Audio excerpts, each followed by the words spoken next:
దేవతలు బ్రహ్మ చెప్పిన విధంగా విశ్వరూపుని చేరి ఇలా అన్నారు: తండ్రి వంటి వారమైన మమ్ము ఆదుకుని నీ తపోమహిమ చేత మమ్ము రక్షించు. బ్రహ్మనిష్ఠుడవైన నిన్ను ఆచార్యునిగా వరించి నీ తేజో విశేషం చేత శత్రువులను సంహరిస్తాం. అప్పుడు విశ్వరూపుడు చిరునవ్వుతో ప్రతిజ్ఞాపూర్వకంగా దేవతలను ఊరడించి తపస్సమాధి మహిమ చేత వారందరికీ గురుత్వం వహించాడు.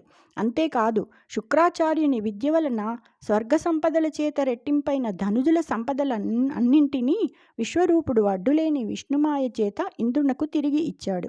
విశ్వరూపుడు విష్ణుమాయా విద్యను ఇంద్రునికి చెప్పాడు.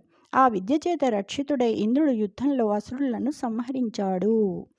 నావుడు పాండవాన్వయుడు నమ్మిన భక్తి జగన్నివాసురాజీవదళాక్షు కృష్ణు తన చిత్తమునన్ భజయించి పల్కెనో దేవగణార్చితాంఘ్రి యుగ దివ్యమునీశ్వర విశ్వరూపుడప్పావనమైన విద్య సురపాలునకే క్రియనిచ్చ జప్పవే. శుకయోగి ఇలా చెప్పగానే పాండవ వంశాంకురమైన పరీక్షిత్తుకు మనసులో భక్తి కలిగింది.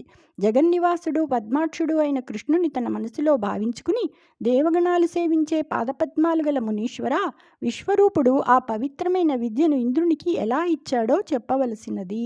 జయ శ్రీకృష్ణ.